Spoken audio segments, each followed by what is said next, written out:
எங்கே பார்த்தாலும் இந்த தீபாவளி டைமில் சுழியம் ரெசிபி பார்த்தது வந்து சாப்பிட்ணுன்னு ஒரே ஏக்கமாக இருந்தது.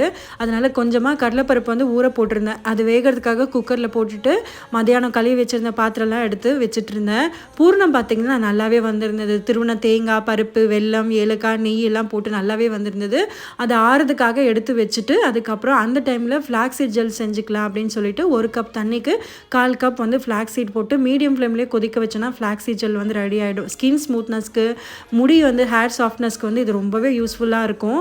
அதே மாதிரி டாக்டர் ரதின்ற யூடியூப் சேனலில் வந்து கருஞ்சீரகத்தை பற்றி நிறைய ஹெல்த் பெனிஃபிட்ஸ் சொன்னாங்க. அந்த வீடியோ பார்த்து அதையும் வந்து ட்ரை பண்ணுவோன்னு சொல்லிட்டு பொடி பண்ணி எடுத்து வச்சுருக்கேன். எல்லாத்துக்கும் எல்லாரையும் பார்த்து செய்கிற நமக்குன்னு செய்யும்போது ஏதோ ஒரு கேர்லெஸ்னஸோ இல்லை லேசினஸோ வந்துடுதுன்னு நினைக்கிறேன். இப்போல்லாம் அந்த மாதிரிலாம் செல்ஃப் கேர்லாம் பண்ணுறதே இல்லை. இன்னைக்கு கொஞ்சம் புஷ் பண்ணி இதெல்லாம் ரெடி பண்ணி வைப்போன்னு செஞ்சு எடுத்து வச்சுட்டு நைட் டின்னருக்கு உப்புமாவும் தேங்காய் சட்னியும் செஞ்சு எடுத்து வச்சாச்சு.